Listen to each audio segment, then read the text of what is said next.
Mike Green, I'm here in Marin County, reaching out to Rob Arnott, who's in Southern California. Other than that, completely flawless individual. Rob, I am so excited to sit down and chat. You and I have actually never met, but we've had a number of exchanges in the past couple of months, particularly on the topic of value. And you have had an impact on this industry in a wide variety of ways. Most people are going to know you, but maybe you could give us just some brief background. I know that you come out of the quantitative space, but can you give us your brief background in terms of coming into the industry and how you got to the point that you started Research Affiliates? Well, it's a pretty long story, so let me give you the Cliff Notes version. Let's keep Cliff out of this. Oh, I'm sorry. When I went to college, I studied applied mathematics, computer science, and economics, and all three of those fit in investment management. Without even realizing it at the time, I was setting up my education to do quantitative investing. I wanted to use computers in investment management. This was back before they coined the terms quant to refer to an investment management style. And sent out hundreds of resumes and got 4 job offers. I took the one that offered the lowest pay and the most flexibility.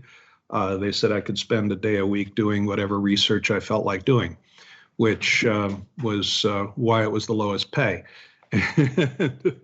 So that set the stage for getting into the use of quantitative techniques in investing. I built a company called TSA Capital Management, went to Salomon Brothers to work on the dark side for a year, and discovered I didn't much like it. I was a fish out of water. Went to build First Quadrant, and then started Research Affiliates back in 2002. So it's been a lot of fun. It's been quite an adventure, focusing on developing ideas and building them into products and helping customers, colleagues, friends in the industry, and potential customers understand what we thought was missed by a lot of the asset management community, and for that matter, a lot of the quant community.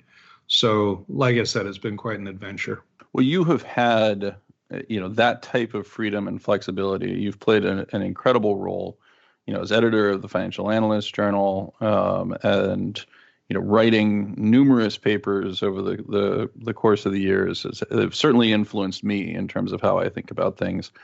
But your transition from First Quadrant to Research Affiliates, you make that sound seamless, and yet there was a lot of drama involved in that time period, right? So from give or take 1997 through 2000, we entered into a period that looks an awful lot like what we're going through today, right? Where there's a lot of frustration. Right.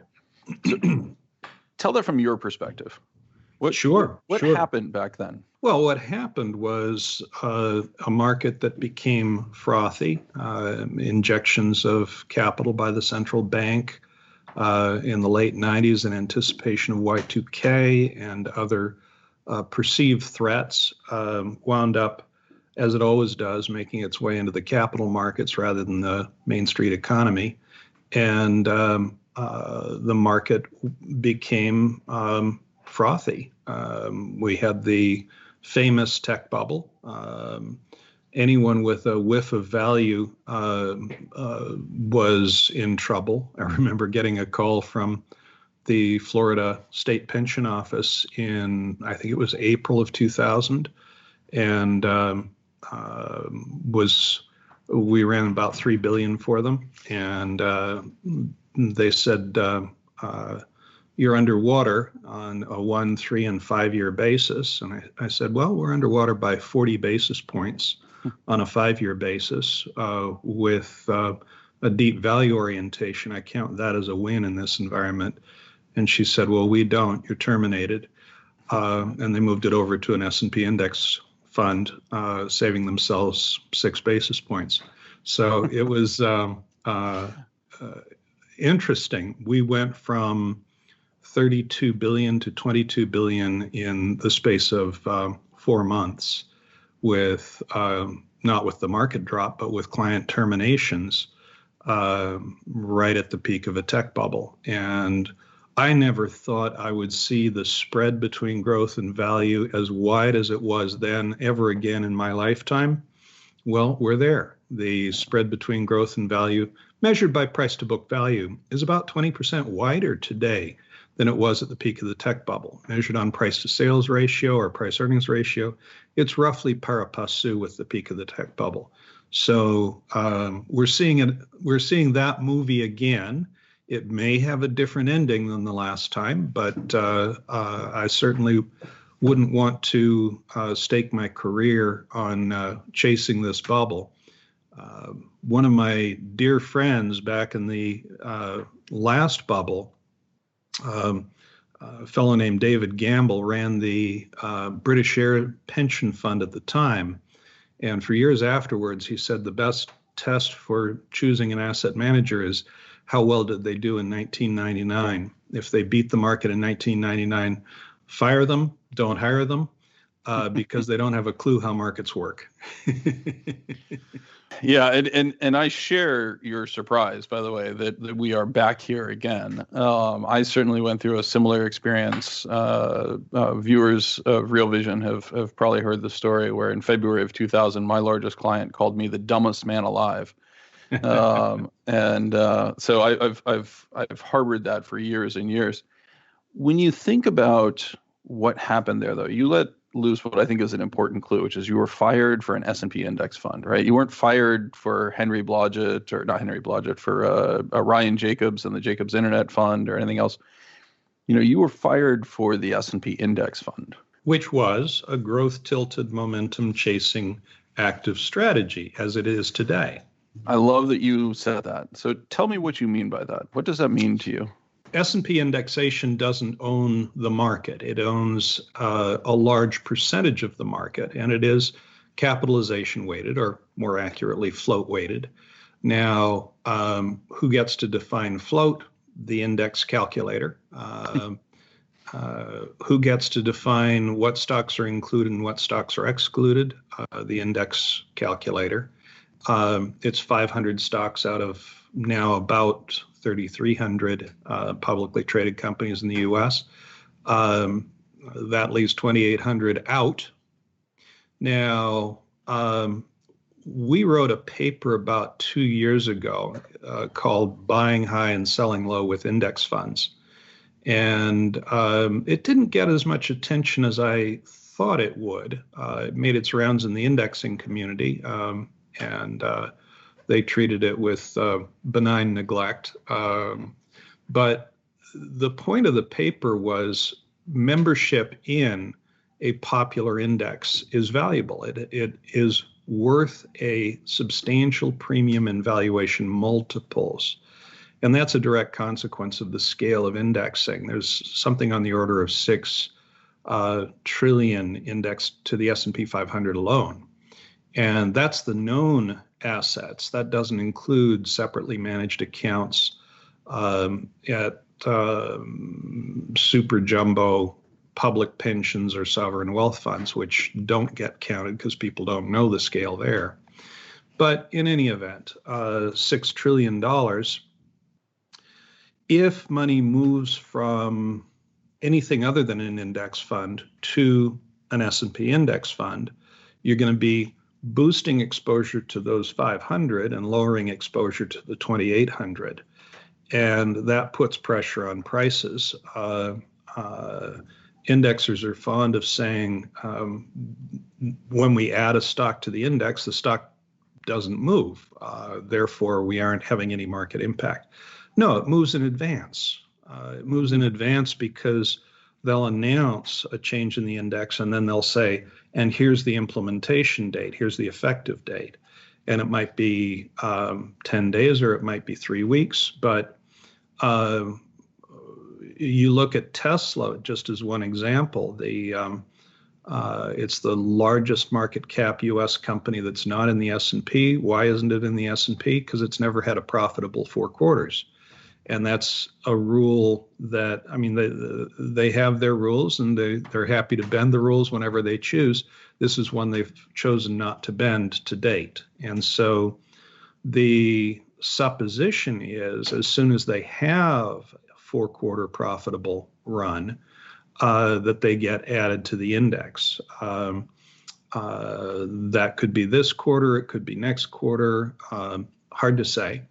But basically, all the hedge fund managers and arbitrageurs are in there buying the stock in anticipation of indexes buying on the effective date.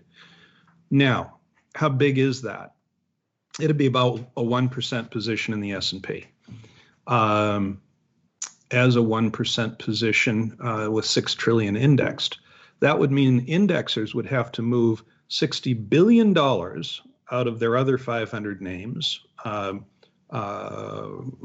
the order of 2.5 to 3 billion out of Apple and Microsoft alone each, into a $60 billion purchase of the Tesla, all likely to take place at the closing tick on the effective date to avoid tracking error. They define tracking error with their clients as evidence of competence. And the notion of adding value by front-running that trade even by a day is a non-starter, because then they'd have tracking error. So you wind up with a $60 billion trade that will happen as soon as Tesla is at it. Is that part of the reason it's gone from 400 to 1,500 in the space of a few short months? You'd think so, because Lord knows that the news regarding car sales has not been dramatic. That's a company that about 10 days ago went up 22% in a single day and then fell before the close.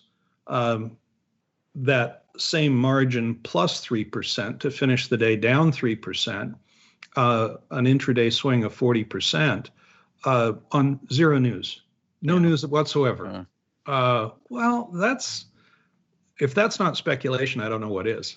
Well, when you say it's not speculation, I mean, part of the dynamic also, though, is that Tesla is owned by passive players, right? And Tesla has characteristics that I would say are very similar to a Bitcoin hodler type dynamic, right? So many of the players that are involved in momentum stocks, part of the reason why momentum is self-reinforcing is if my selection criteria is momentum, the higher it goes, the stronger the momentum feature becomes, right? So instead of becoming an incentive to sell the security because I think it's overvalued, I've adopted the language of behavioral finance that says the market is incorporating in future information that must be even more powerful and profitable than I had thought in the past, right? Right.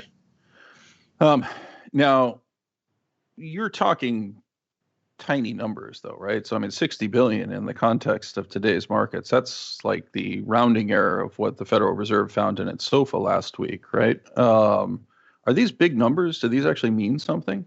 Tesla, just as one example, has market cap of about 300 billion. So that's 20% of float that's going to trade in a single day. And you're right, for the central bank, that's a rounding error number. The Fed has pumped about 2 trillion of monetary stimulus, and the government has pumped about $3 trillion of fiscal stimulus. And the bill that's being debated right now in Washington, the rumored size has risen from 1 trillion to 2 trillion in the last 10 days. Remains to be seen how big it'll be, but it's going to be a hodgepodge, and essentially none of it is targeted to stimulate growth. What I mean by stimulating growth is encouraging workers to go back to work, encouraging businesses to reopen, encouraging open businesses to have appropriate social distancing and whatnot, to mitigate COVID risk, but producing goods and services that people can consume. So if you have, by the end of the day, we're going to have $5 trillion of stimulus this year. Fiscal, monetary stimulus too, $7 trillion of stimulus. You can't stimulate what is lying dead, and the economy is lying dead until we get out of the way and let it resume its normal function. And so this is a very interesting and very disturbing year on so many levels. So do you think, I was being somewhat facetious when I talk about these being small numbers, right? Because people are so used to thinking in trillions now, that the idea of a $60 billion purchase in a $300 billion market cap company doesn't seem like a particularly big deal. I would point out to your comment earlier about the float, Elon Musk owns roughly 20% of Tesla. Perversely, some index construction would consider that actively held. Some would consider it part of the float, et cetera. As you said, it's up to the index how they choose to treat it. So it's difficult to track some of this stuff. Right. But when you think about the dynamics of buying $60 billion of a single security, like that's real money. That's, the way index providers often talk about that is as a percentage of the transaction activity, et cetera, right? But that's not really the right way to think about it, is it? Well, it's not unlike the daily dollar volume of the total U.S. stock market happening in a single company in a single end-of-day burst of trading. Think of it as happening as one tick. It doesn't happen as one tick, but it happens very nearly that.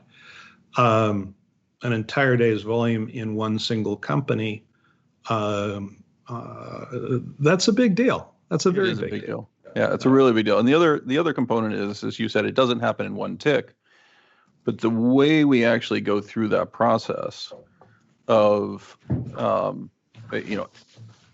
amalgamating that order, right? This is what we talk about: market on close imbalances, et cetera, right? So effectively, that's going to be accumulated as a giant volume-weighted average price transaction over the course of the day that then prints as a single tick at the end of the day, correct, right? So throughout that day, there's going to be net buying pressure of roughly $60 billion that has to be deployed, right? There's no question about it. It's not like, as you said, Vanguard can't move early, nor can they move late, right?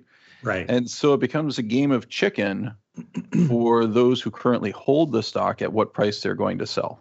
Right, it basically becomes almost a reverse Dutch auction. Correct, but keep in mind, most of that $60 billion will have been bought in anticipation of this transaction in the weeks and months leading up to the trade. Now, the other question that's going to be interesting is what stock do they remove to make way for Tesla? The paper I did, Buying High and Selling Low with Index Funds, one of the things we looked at was the behavior of stocks that are being added, both in the year prior to the decision to add them and during that transition period between announcement and effective date, and the stock being deleted. Now, most deletions are corporate actions. So if there's a corporate action, M&A activity, bankruptcy, whatever, those corporate action trades aren't really active trades, but something on the order of a fourth of the stocks removed are discretionary removals. What's the character of the stocks added? On average, they're up about 60% in the year prior to being added. The stocks deleted on average are down 30 to 40% in the year prior. The stocks being added beat the discretionary deletions during that window of time between announcement and effective date by approximately 1,000 basis points in just a few days. Only 100 basis points of that is on the last day. And then the interesting thing is in the subsequent year, on average, the stocks being added underperform by 1 to 2%, not huge. The stocks being deleted outperform by 2,000 basis points. So what's the methodology there? What do you think is happening? The methodology of the research? No. What do you think is the mechanism? Is really what I'm looking for in terms of. That'd be very simple. The stock's being added. There's no sell pressure after it's been added because it's now in the index. Mhm. Other than sell pressure of active managers saying, okay, this got pushed too high, I'm getting out. And that's about a 2% weight drag on performance in that first year. The stocks being deleted, they've tumbled because they've been struggling, they're troubled companies. They tumble further because the decision has been made to drop them, and they get pushed down to implausibly low levels. So the great majority of them subsequently outperform, and the average outperformance is 2,000 basis points. I mean, Yeah. you can make money on that. Yeah, it's what we at Logico would call an anti-momentum dynamic, Yeah. right? Effectively, it's become oversold as people recognize that they're going to have to sell it by virtue of their mandate. They have to get out of this name as it exits the S&P or whatever index we're referring to. And subsequently, that pressure evaporates and the net buying power can actually propel the stock higher. I think it's also interesting, the dynamic that you're highlighting, that the stock, once it's included, on average behaves almost exactly like the S&P. Right, it behaves like the 1 to 2% in any statistical analysis is not statistically significant. Of course. Right, so what we're saying is it suddenly becomes indistinguishable from the S&P on average. Right, but the valuations of those that are members of the S&P versus those that aren't members, it's a big gap, and the stocks being added, on average, are trading at approximately 300% the valuation multiples of the stocks being dropped. So that's an enormous gap. That's why when I titled the paper Buying High and Selling Low with Index Funds, the additions to the index funds almost always are going to be popular, beloved growth stocks that the index calculator is actually a little embarrassed that they hadn't already included. And the stocks that are dropped are going to be feared, loathed, unloved companies that they're almost a little embarrassed are still in the index.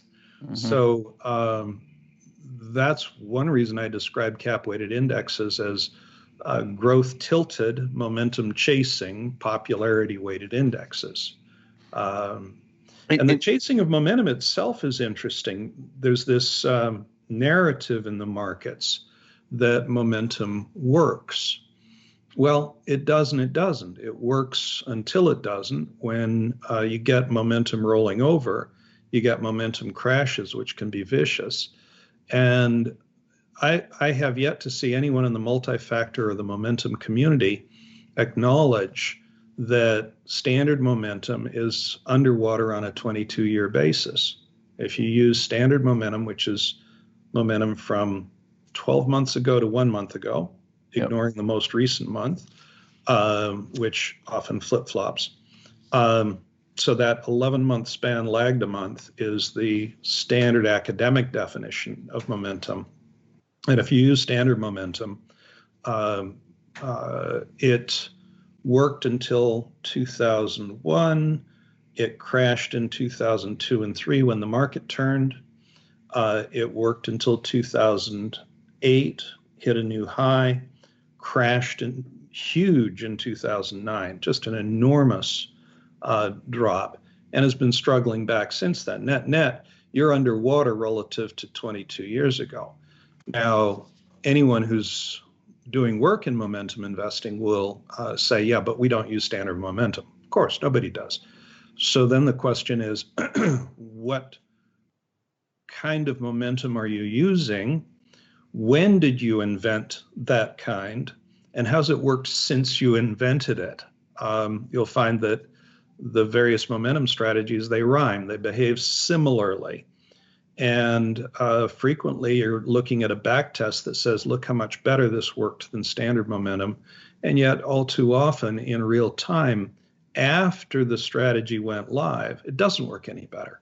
So I think momentum investing can be saved. There are ways to use it, but profitably, but it has to be done very, very carefully because The momentum crashes are daunting. So we definitely see that as well. I mean, there's a negative skew dynamic to momentum, right, where the reversals happen viciously. We actually saw the single biggest momentum crash almost in history in May of this year, right? Yes. I mean, the actual momentum factor itself flipped in a manner that exceeded even that of the dot-com cycle, at least on our calculations. I don't know if you saw the same dynamics.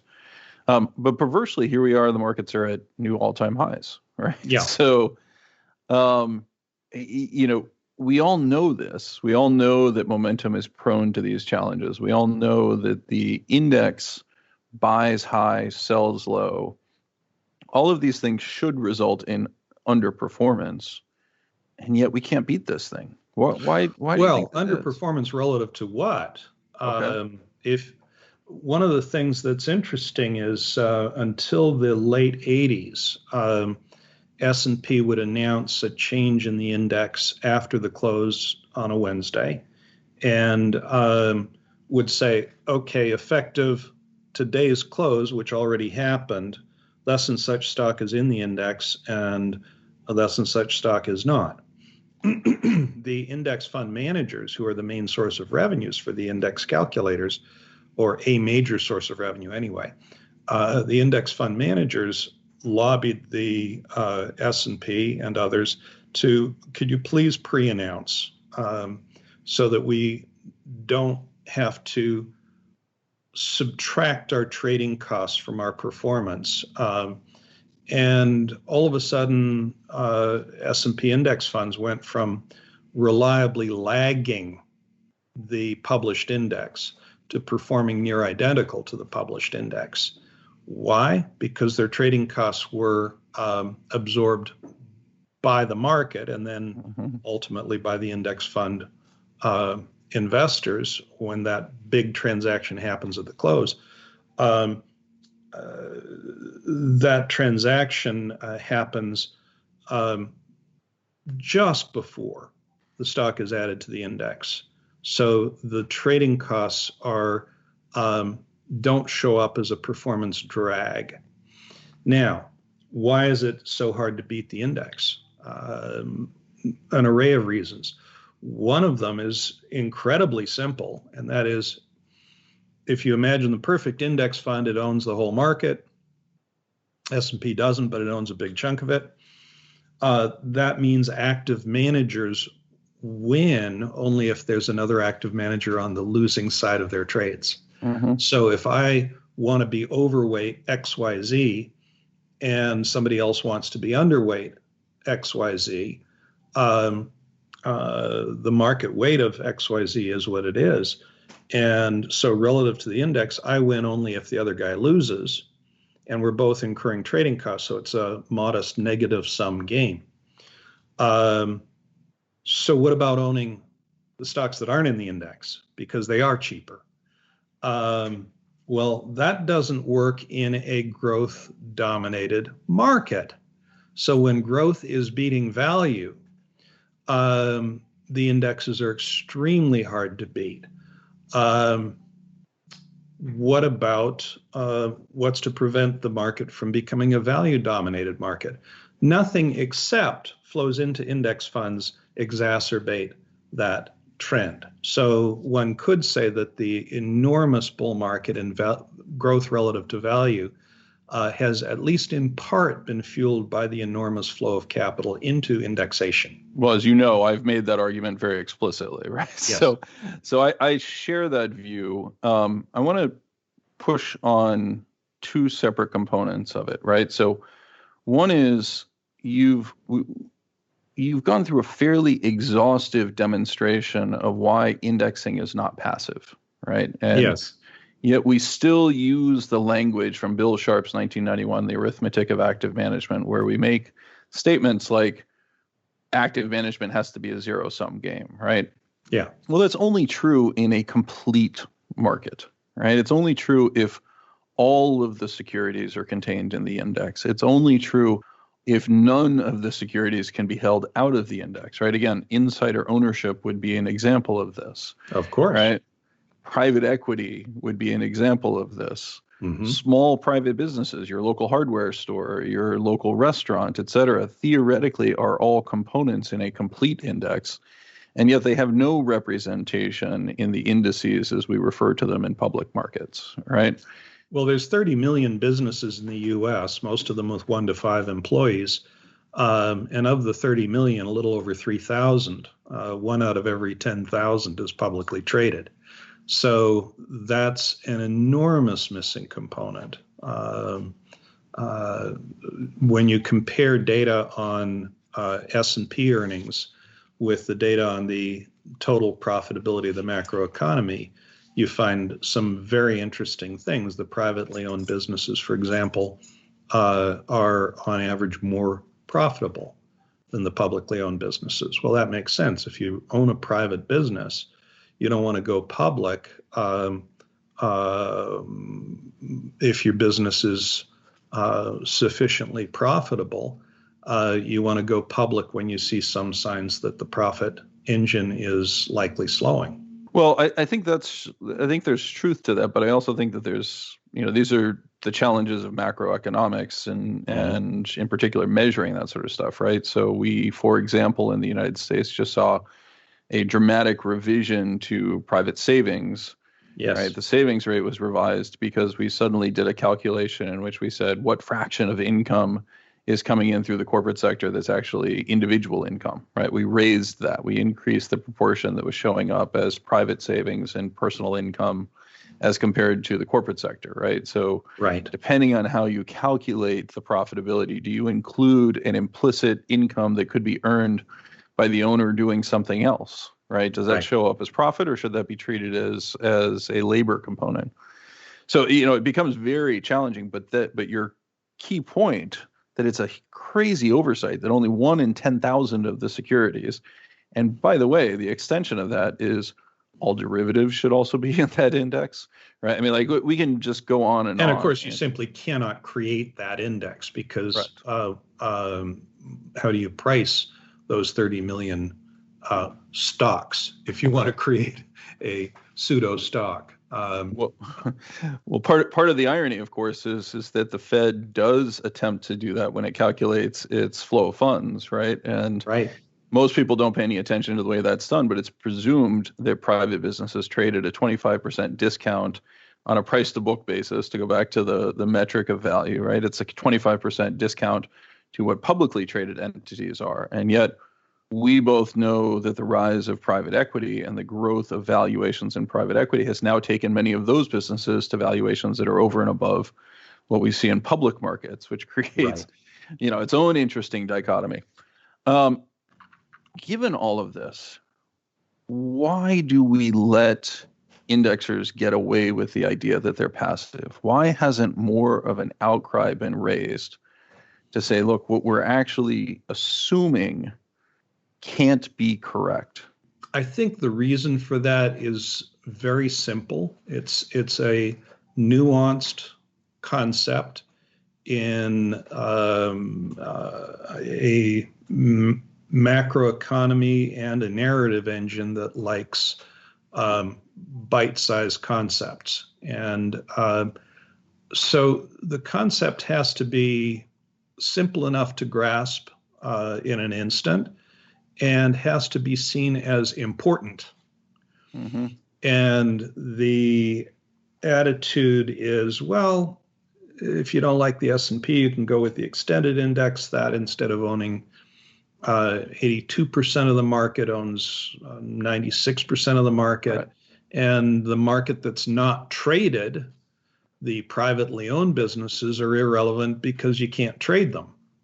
And so I think there's just a general perception that that this doesn't matter enough to rise to some sort of outcry. I remember when I first published the work on fundamental index, I presented, I think it was at the Super Bowl of indexing tail end of 2005. And of course, all the major indexers were there.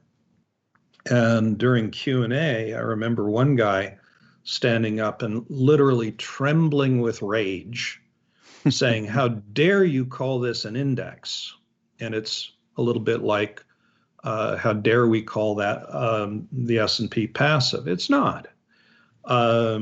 But people don't think that's important. The audience at that speech probably empathized with the guy who said, how dare you call it an index? But on the other hand, my Oxford Unabridged doesn't mention capitalization weighting anywhere in the definition of the word index.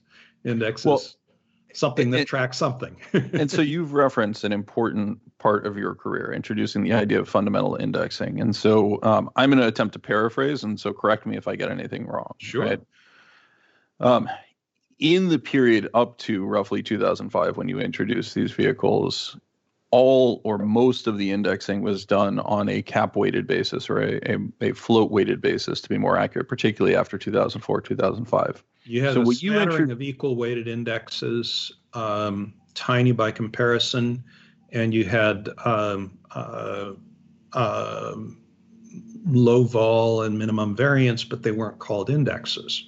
Well, and so the equal weighted is one I wanted to focus on for a second, right? Because the complaint about equal weighted is that it was capacity constrained. You knew you couldn't invest in large scale on an equal weighted index because it would take the smallest name in the S&P and require you to put as much money into the largest name. Or if you expanded it even further and looked at something like the value line equal weighted indices, you would have been taking a $50 million company and trying to allocate the same quantity of capital that you were to a $100 billion company, which was large for those days, right?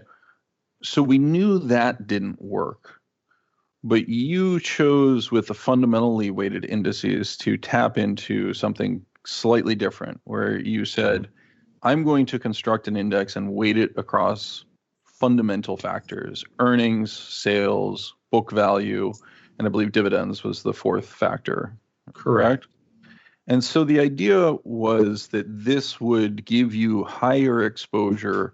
You didn't call it the value factor, but it would give you higher exposure to the underlying fundamentals of the business, right? And capture a larger share. Now, the assumption behind why this should generate excess returns is because you're buying more productive assets with the same quantity of dollars, right? You're buying more sales, you're buying more book value, you're buying more dividends. That's why Harry Markowitz referred to it as an efficiency-weighted index, because it allocates efficiently to maximize sales, profits, book value, and dividends per $100 that you're investing, which is accurately described as a profound value tilt relative to the cap-weighted market.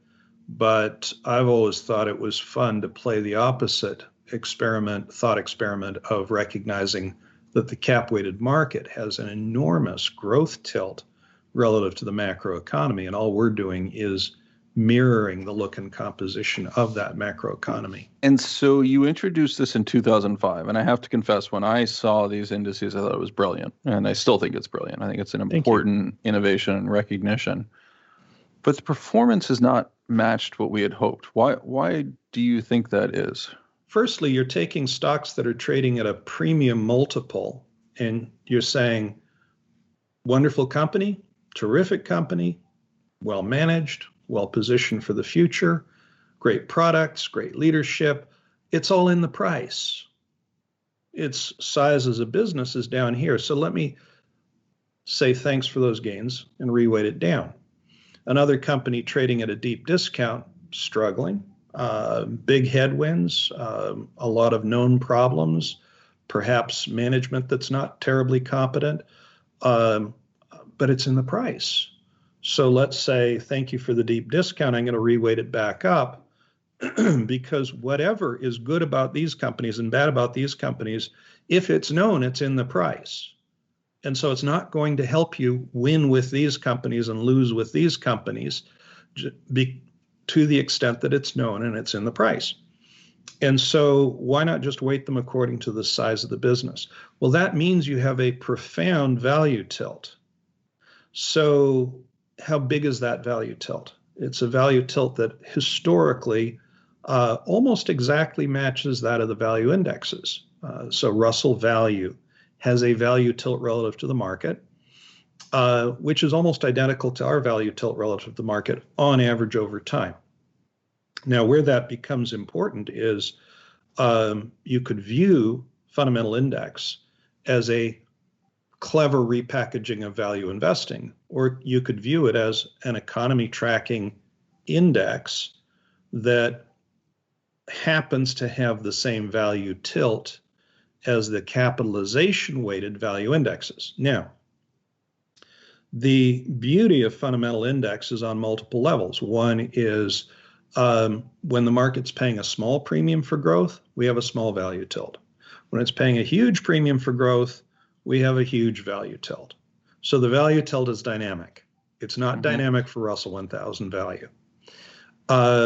Second advantage is the Russell 1000 value index doesn't contra-trade against price movement, except when stocks are added to or deleted from the index. Fundamental index is constantly adjusting. If a stock soars and its fundamentals don't, you'll say thanks for the gains, trim it. If it tumbles and the fundamentals don't, you'll say thanks for the discount and boost it. And the net result is that you're contra-trading against all of the market's biggest bets, most extravagant speculations, fads, bubbles, and crashes. And that contra-trading is the alpha engine. This is a long answer to a short question. Ultimately, if you compare fundamental index with the cap-weighted market and adjust for Fama French factors so that you are looking at the Fama French alpha, the four-factor alpha of market, size, value, and momentum. Fundamental index has a stark and reliable alpha, positive alpha. When you compare fundamental index with the cap-weighted value indexes, it wins not because it has a deeper value tilt, but because it has a dynamic value tilt, and because it's constantly betting on mean reversion, which is arguably the most reliable engine for long-term alpha in the market. So the biggest advantages of fundamental index are relative to other value strategies are one, the dynamic value tilt, two, the contra-trading against the market's most extravagant bets, and three, because you're size weighting, you have vast capacity and very low trading costs. Well, and just again, to be clear, your size weighting so that you're weighting on the fundamental factors, which tends to have a positive correlation with market cap, right? So it reduces the negative dynamics of trying to equal weight a $50 million company, which is highly unlikely to have $1 trillion worth of sales, and a and $100 billion company, right? That mismatch is solved to a certain extent. I would also suggest that there's an element, the idea of ensemble averages, right? People have begun to increasingly talk about this, right? By using four components of fundamentals, you are effectively creating the dynamics of of an ensemble, right? So it's not any one factor that begins to dominate. And you hit exactly the term that I wanted to focus on, which is this idea of mean reversion, right? That because in my analysis, as you know, we wrote a paper at Logica, like the fundamental source of excess return of the value-oriented factor is this mean reversion characteristic, right? That what's really happening is you are agreeing in advance to sell things that go up in price and agreeing in advance to buy things that go down in price. Fundamentally, if the fundamentals don't move proportionally. If the fundamentals don't move, right. Yeah. So it becomes an outperformance component. But effectively, you've sold calls and you've sold puts, and so you're short a straddle. Yeah. Right? Yeah. Does that sound right to you? That should It does sound right with the very important caveat that it's price movement relative to underlying fundamentals. Yes, I agree. Harry Markowitz, I forget when exactly he said this, but he said there are just two free lunches in the market. One is diversification, the other is long horizon mean reversion. And I think there's truth in that. I think there's other free snacks, but not free meals. I actually agree with that, as you know. But I think that there's an important wrinkle, right? So this dynamic of mean reversion, it's very much like any physical system, right? Unless, inertia tells you that an object moving in a vacuum will continue along the same path until it's acted upon by an opposite force. Now, in the real world, we very rarely inhabit vacuums, right? So there's air pressure and resistance and friction and all sorts of things that slow things down and move them down, unless there's an outside force. And so the core of our hypothesis, and again, it's one of the reasons I've been so excited to have this conversation with you, is the core of my hypothesis is that outside force is the flow of money into index funds. That is continually providing an energy to the momentum factor. What's your reaction to that? I think it is doing exactly that. I think there's what might be termed a virtuous cycle, that a stock is added to an index, which increases demand for that stock, which pushes it higher. And by the way, if money's flowing into the index, it's flowing into all of the companies that are in the index, creating its own momentum. So the momentum creates momentum. The virtuous cycle can become a vicious cycle. And so when value begins to outperform, and it's hard to know when, it's hard to know what the catalyst would be, but it's hard to dispute the notion that it will outperform at some stage. And when value begins to outperform, there's a risk of creating a cascading vicious cycle along the same lines. And that's something that gets very little attention in the marketplace. You need a certain amount of flow into stocks that are priced at premium multiples to keep them there, just to keep them there. So if the flow slows, they start to underperform.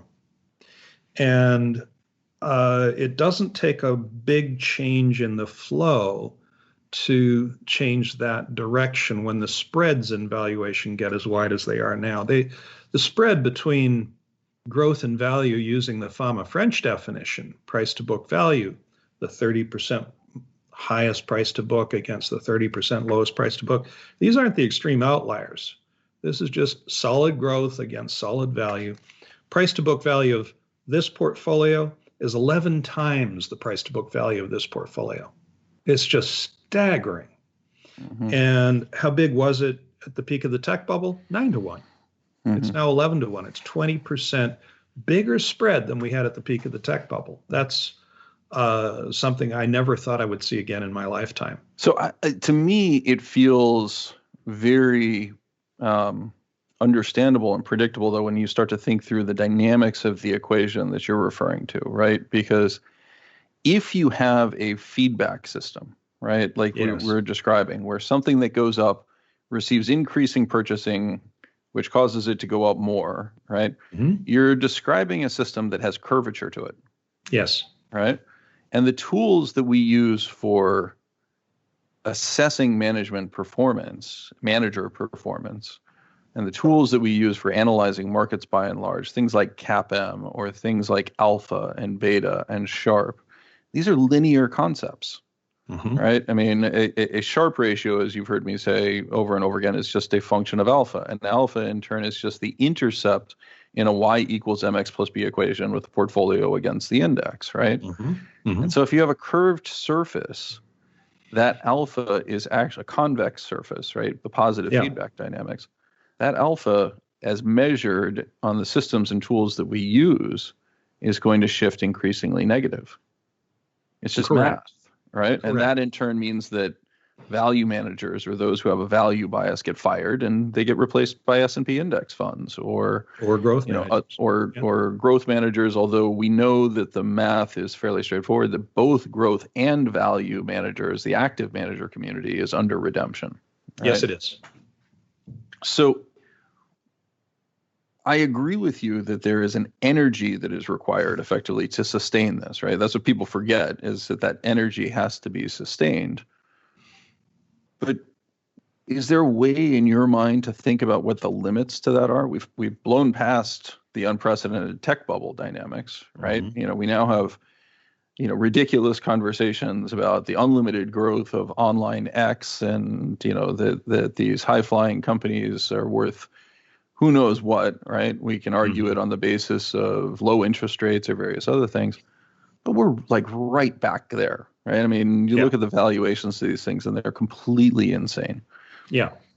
Well, Tesla is within hailing distance of being worth more than all other automakers in the world combined. I mean, it's twice the value of Toyota, which didn't lose money in the COVID crisis, didn't lose money in the global financial crisis, and produces 30 times as many cars as Tesla. Tesla's worth twice as much. So yeah, the relative valuations. I've written quite a bit on bubbles, and the thing about bubbles is that they go until they don't. And they can go far beyond your most extreme expectations of what is plausible. When you think about it in that framework, right?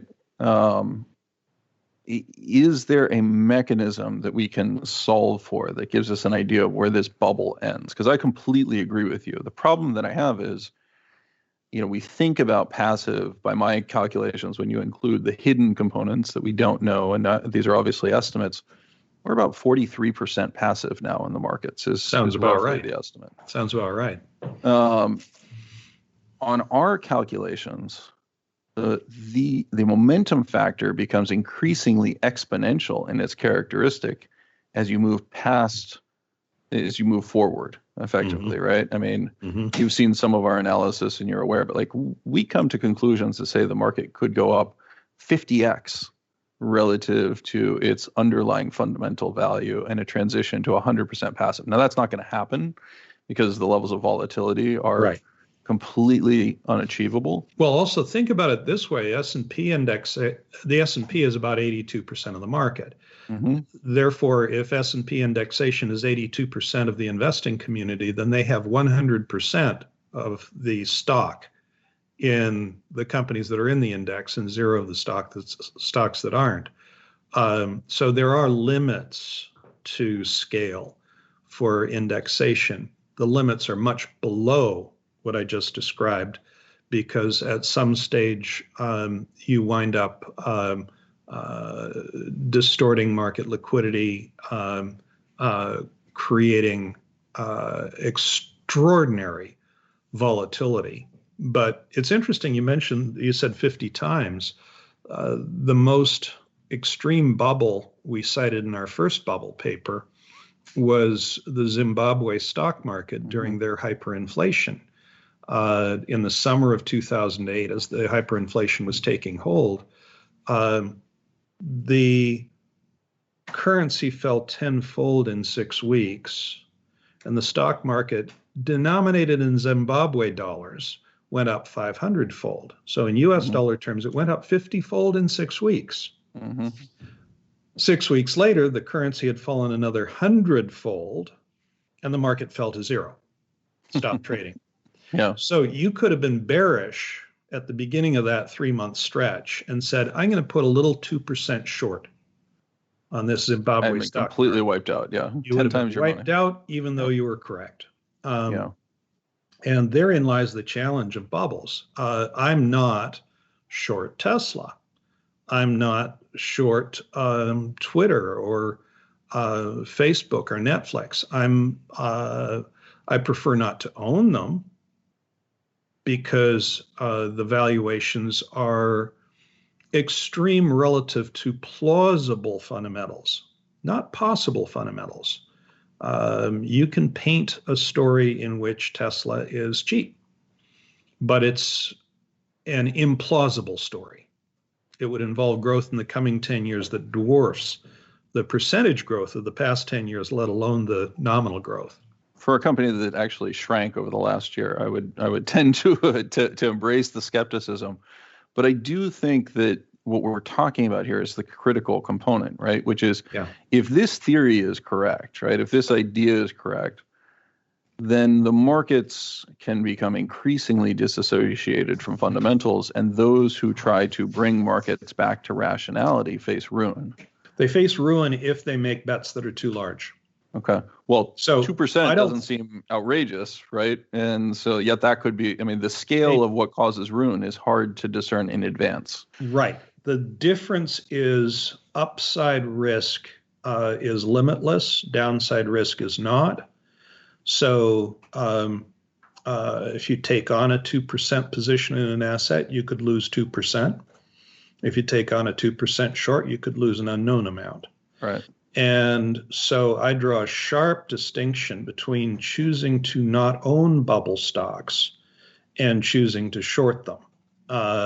I'd be very wary about shorting. I would not be at all wary about just saying, I'm going to let somebody else enjoy this ride until it ends, because it will end. I think that's actually a really important distinction, right? Because part of what I would also argue has happened with Tesla is the bearish fundamental case has now given way to an awareness that index inclusion could cause the price to go anywhere. And so part of the buying power is not just hedge funds trying to participate in the index inclusion. It's individuals who have shorted saying, okay, I'm going to step out and take my losses at this point and come back and fight big the short game. Squeeze, yes. Exactly.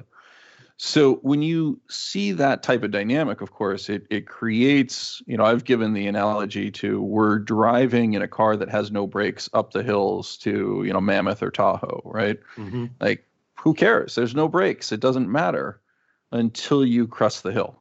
Right. And then all hell breaks loose. But trying to explain to people as you're driving uphill that the system is broken, that the machines are broken, is really hard, right? Because you're empirically wrong, right? You told me there was a problem 100 points ago, 14. There's also the issue that people ask, what's the catalyst? What's the catalyst that's going to cause this to end?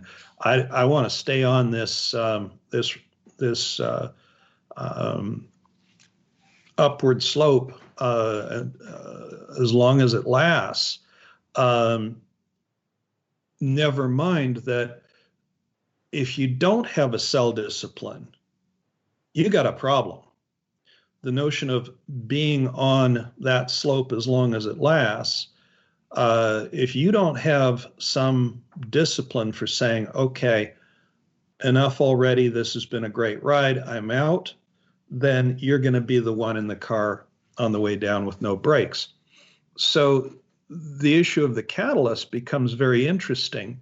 A catalyst, by its very definition, has to be a surprise to most of the market. And therefore, I liken it to a parlor game that's a lot of fun, but not reliably useful, because the chances of you stumbling on the catalyst before the market does is anybody's guess. It could be something as simple as a Bitcoin crash. It could be something as simple as Tesla's added, and now people are starting to think, okay, where to from here? The catalyst for further increases is gone away. And so bursting of the bubble can be based on just about anything you could imagine. One of the things I think is fascinating is it's been 20 years since the tech bubble burst, and 20 years on, I have yet to hear a really compelling explanation of what the catalyst was that caused it to burst that March. I've heard speculations about, well, Y2K didn't turn out to be a big problem. Well, the Microsoft antitrust suit went away, and people realized, okay, now that there's no antitrust action, this is not, this is an expensive company. And so the bottom line is catalyst can be just about anything, but it's hard to predict it. And even after the fact, it's hard to identify what the real catalyst was. Global financial crisis is a whole lot easier, but not all of them are that easy. So, when we're faced with that type of dynamic, right, effectively, the minute you start to blink and say, okay, it's been a great ride, but I'm going to get out, right? You actually start the cascade of the catalyst itself, right? Your selling begets a deterioration in performance, which in turn begets additional selling, right? And the other component is the further up you go, the more your rebalance actually requires you to sell. Yeah. Right. So if Tesla was 2% of my portfolio 500% ago, it's now 10% of my portfolio, and I have to sell 8 percentage points of my portfolio in order to get it back down. Right. Yeah. This goes to the dynamics that we're talking about with the Tesla component. Right. So when you look at this game, I completely agree that ultimately mean reversion has to reestablish itself. I'm just terrified that the level that it comes from creates such catastrophic conditions that we actually decide we're going to have to shut the markets, right? Or we're going to have to do something that we've never done before. And shutting the markets is kind of a go-to reaction of the left when there's tumult. And it doesn't do any good because the selling pressure is still there. It's just pent up. Circuit breakers that slow the trading are reasonably harmless, but closures that last more than minutes can do more harm than good. Well, likewise, banning of short selling. We saw that in 2008, right? And I think that's the other thing that scares, I think the technical term is crap out of me, because ultimately these systems, you brought up the idea of arbitrage, right? I mean, most of the valuation tools that are used, it's not a DCF. We're not actually trying to calculate how much something's worth. Right. It's presumed that it creates collateral that allows you to then conduct arbitrage trades. Right. Right. Right. And so as prices begin to fall, the collateral falls. Right. Right. And the ability to execute those trades, your capacity to do those trades fall, which means you have to raise high quality collateral. In other words, sell the risky stuff, buy the risk-free asset. So it feels to me like we're very trapped, that this does not end well.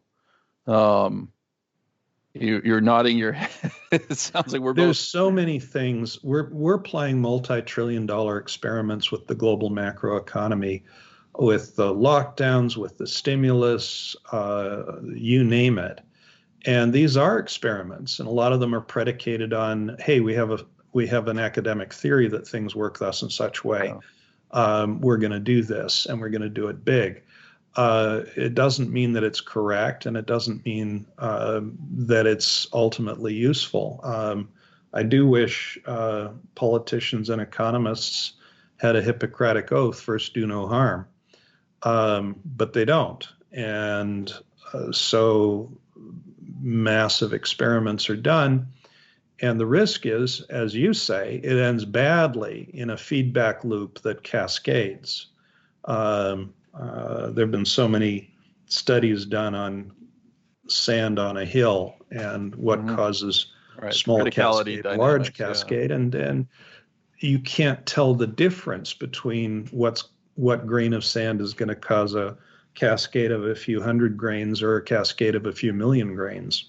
Yeah, I think that's very true. I would strongly encourage people to examine or read up on those topics, things like criticality. There's a very good book by I think it's Mark Buchanan, right? I'm blanking on the title of it, but we'll include it in the write-up afterwards.